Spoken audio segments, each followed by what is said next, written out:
Hey everybody, I am live. Brian, dinner and a show on the road.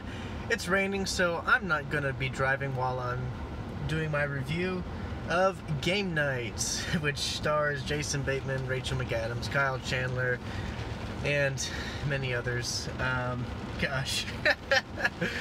Oh, this was a funny movie. Just for background, for those who don't know, I'm a huge tabletop gamer. I love game night. I love having game night with friends.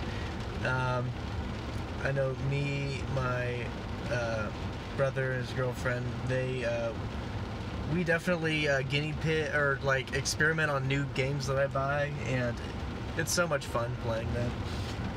And every now and then, we'll get a large group. I'll get a large group together, and we'll play a few games a night. It is so much fun. So right off the bat, this movie's premise intrigues me because I just love game night, and it's just something I really would love to do more often. So just for the premise, Jason Bateman, Rachel McAdams, their characters absolutely are very much competitive, and that's how they fell in love with each other. And they invite their friends along to play a game night with them over the years, and so they're married, they're trying to have kids, not successful right now. You have, I think, so Max is the name of Jason Bateman's character, and Kyle Chandler plays Brooks, and Brooks is Max's brother, and they have a bit of a sibling rivalry. It's kind of funny because Kyle Chandler is supposedly the more successful, the prettier, the nicer. He has everything, and Max doesn't, apparently. So it's kind of funny. So Brooks comes in to visit for a little bit, and he wants to host game night at his place, and he wants to make it a murder mystery board game, and it's pretty cool. People are very interested in it, and so it's basically the premise of the murder mystery is that he gets someone's gonna be taken, and they have to find him like in an hour or so before the hour's up and the person dies. So what happens is that a couple of people kidnap Brooks and take him away, and they're just like, all right, cool, have fun, we're gonna finish these little cheese and cracker snacks before we actually start playing. But what they don't realize is that was real, and now they got to go save Brooks. So I don't know, it's kind of, I think we've seen this premise before. I'm not familiar with the movies that have done this before, but it's been done before. But man, this was so much fun. This was a lot of fun. I was laughing a lot. Rachel McAdams and Jason Bateman have great chemistry together. Very much competitive. And it's great to see Rachel McAdams back as in a comedic role. I know she's probably been in others, but she's done a lot of serious roles, really. And it's just nice to see her in a comedy again. I haven't seen her in a comedy since Mean Girls, and that's a long time ago, like 14 years ago.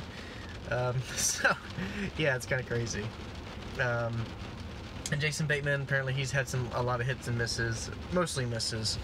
He was in Horrible Bosses, but yeah, he's, doesn't get a lot of credit where credit's due. And you have a couple of Friday Night Light casts. There's a guy named Gary, and I forget the guy's name, and I'm gonna butcher it if I try to say it. But man, he was hilarious because he has the awkward humor. He's just very awkward when he talks, very awkward when he's just trying to interact with other people. Very socially awkward. In the movie, his wife leaves him, and he's still very broken up about it. And man, it's just kind of funny.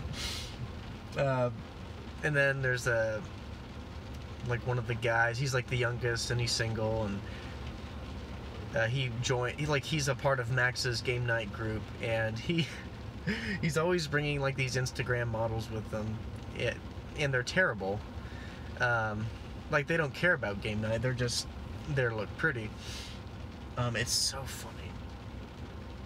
And he's just a dimwit as well. And he finally meets somebody that's like really smart. Has like a British state with him, and it's just kind of funny because she, I guess, is tagging along because, you know, they've already gone too far. But anyway, this is just so much fun. The first, I guess, 20 minutes, first 30 minutes, really, really great, sets things up, you know, this is my ballpark, just seeing people have fun, playing board games. Absolutely love it. Now they kind of tackled the games that everyone knows, so like Monopoly, Life, Jenga, Clue, things like, you know, that everyone would get. I kind of like a few of the more risque games like Mafia, well, not Risk, well, Settlers of Catan, that's a good one. I just got a game called Fury of Dracula, that's a really fun game. Resistance, yeah, I mean, so things like that. But, you know, obviously you're dealing with a wider audience, so you want to get the games that everyone knows, so Clue, Monopoly it is. I think I'm just going on a little rant here, but I mean, or not a rant, but I just had so much fun watching it. It was very funny. All the characters had something funny. Like there's this one couple, they're just arguing over who, you know, what celebrity this one wife slept with.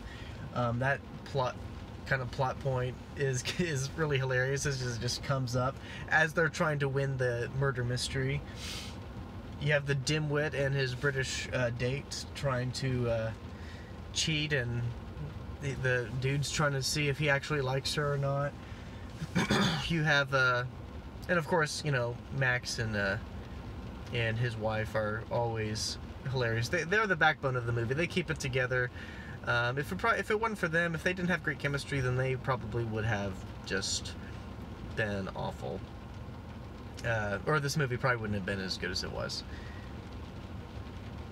I really liked how the movie had really good cinematography. It was pretty cool. It was shot like an action movie because there are some action sets or sequences. I liked some of the transitions because it looked like a board game, like the Game of Life, definitely. They took a lot of tribute to that. The opening credits was really cool, you know, just a bunch of little board pieces falling down where the little logos came up. Yeah, the logos actually came up pretty fast. CinemaSins kind of gets me thinking, oh man, like these take so long to get the movie across because they take like a minute and a half to get all the logos down. But no, they were actually pretty quick about it. And if they were a little longer, they, you know, made it a little more, you know, tolerable to watch through the creativity they had. I will say there are some plot twists that I'm not going to give away. They, you know, just because. But I will say, I think there were a couple of villains that were a little weak. But, you know, it's when the characters were interacting with each other that the movie really shines. There were a couple of plot points that just kind of seemed out of left field, but, you know, I would say like the last act was kind of, you know, let's just wrap this up and get it over with. But no, it was other than that, I mean, I had such a fun time. I'm just gonna give it a secret handshake. You know, I know that there are some obvious problems with it, but man, this movie was so much fun, and I was laughing a lot, and it was just great. So anyway, go watch it. It's the surprise movie of February for me. I thought this movie was gonna suck. I thought it was gonna be like, you know, 40% on Rotten Tomatoes. Last I looked, it was like 83, which is pretty good for, you know, comedies. So yeah, just go watch it. You'll have a great time, gamer or not. So anyway, that's all I got. I'm Brian, and until next time, I will see you at the movies.